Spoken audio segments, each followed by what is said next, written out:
Okay guys, welcome to another episode of What's in the Night Sky for April 2020. But before we jump into today's video, a quick announcement. The winner of the Witten's hashtag challenge every month from now on is going to win a fotoVUE book of their choice. So there's plenty to choose from, and there's plenty of new books coming out, including my book, Photographing the Night Sky, at the end of this year. But also second place and third place in the Witten's hashtag challenge will win a copy of my Astro Workflow Lightroom preset. So going forward now, everybody who enters Witten's has a chance of winning some prizes, which I'm super excited about.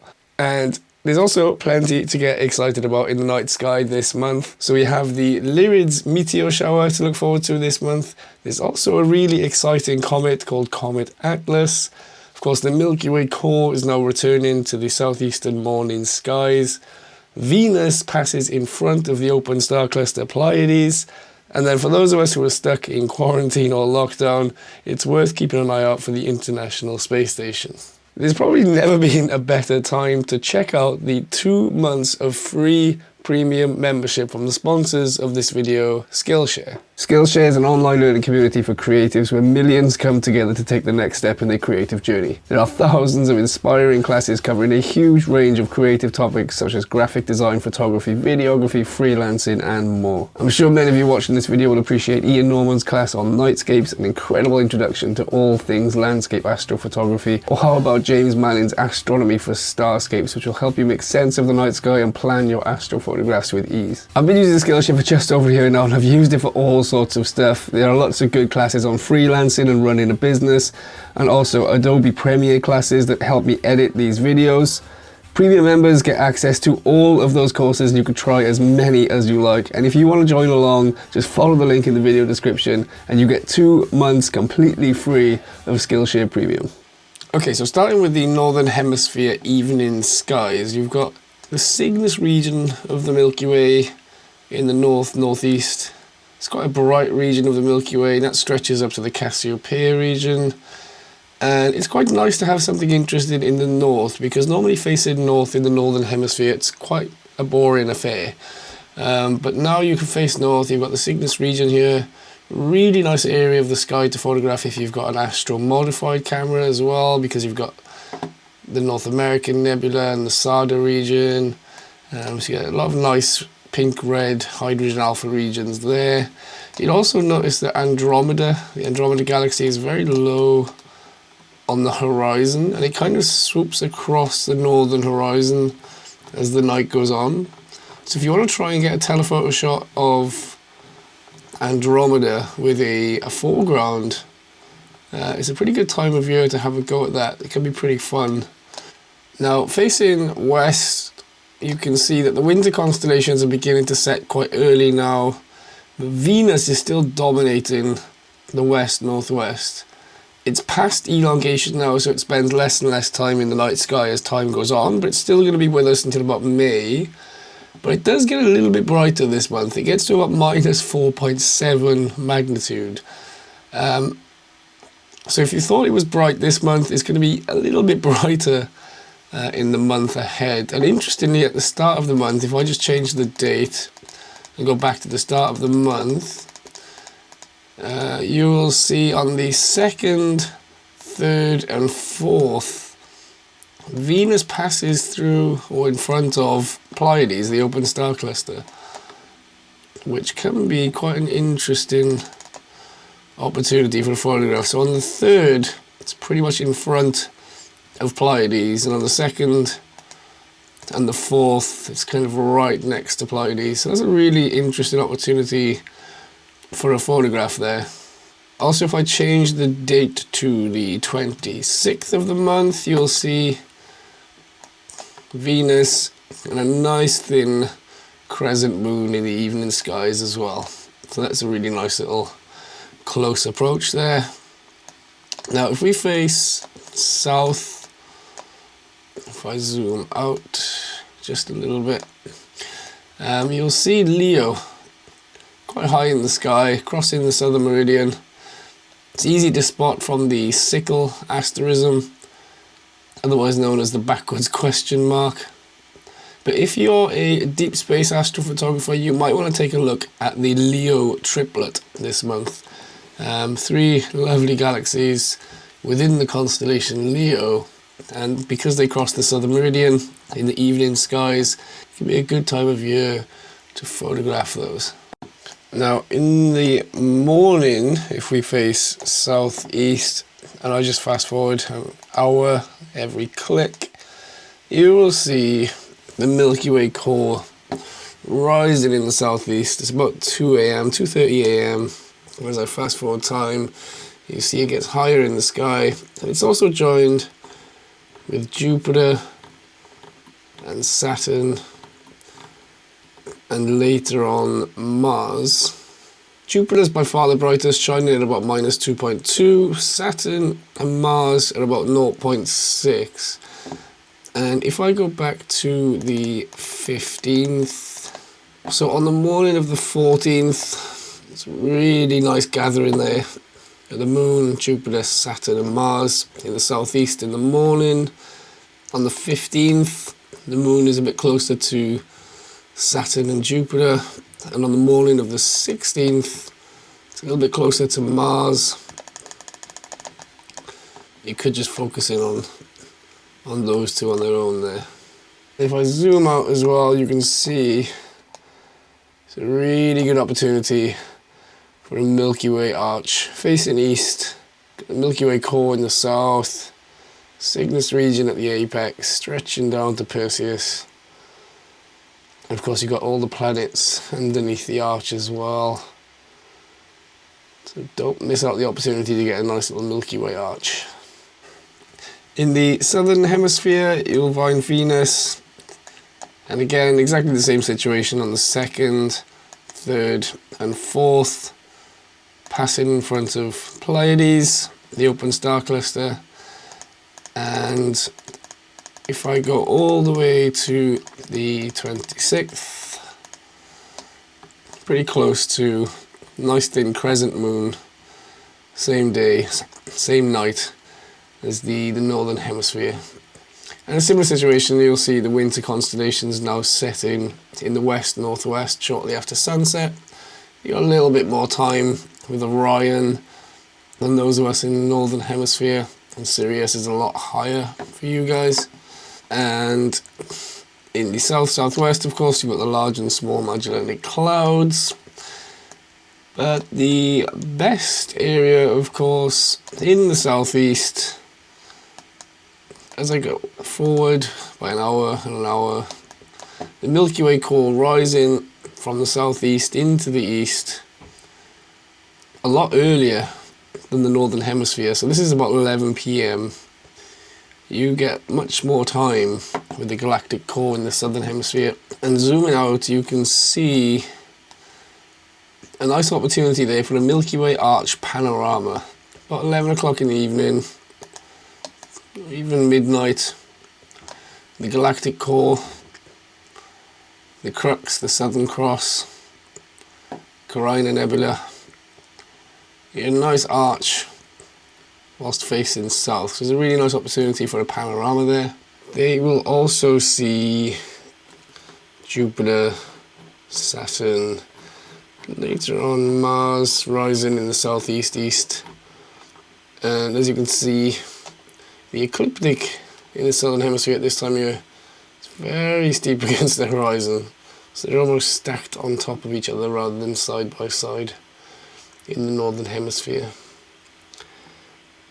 And again, the exact same dates as the northern hemisphere. The 14th, you have the moon on top of the stack. On the 15th, it's closer to Saturn and Jupiter. And on the 16th, it's right down by Mars. So a little totem pole of planets and the moon going on for those of you in the southern hemisphere.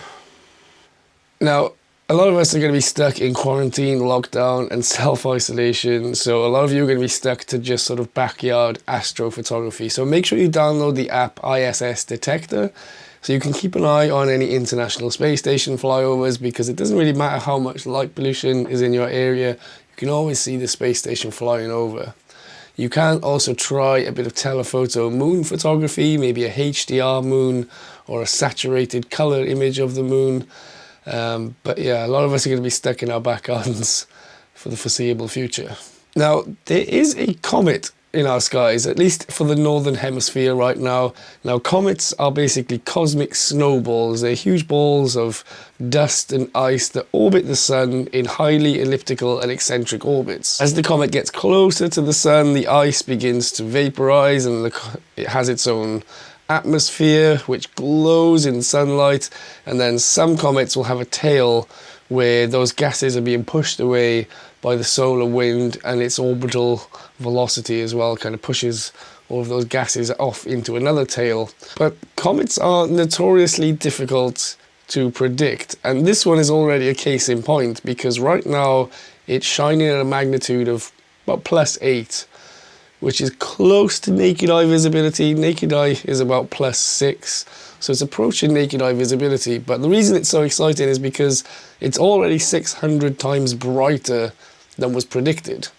Now, that rapid increase in the brightening might slow down. The comet might completely fizzle out as it gets closer to the sun. We just don't know. But there is a hope that it becomes naked eye visible during April, and if not, perhaps during May. It should reach its brightest in May as it approaches perihelion, its closest approach to the sun. But it may fizzle out by then because its orbit takes it very close to the sun before it even reaches perihelion. So very uncertain, and definitely worth keeping an eye on. If you want to photograph it now, you will need a star tracker and a telephoto lens, or a medium-sized telescope on an equatorial mount.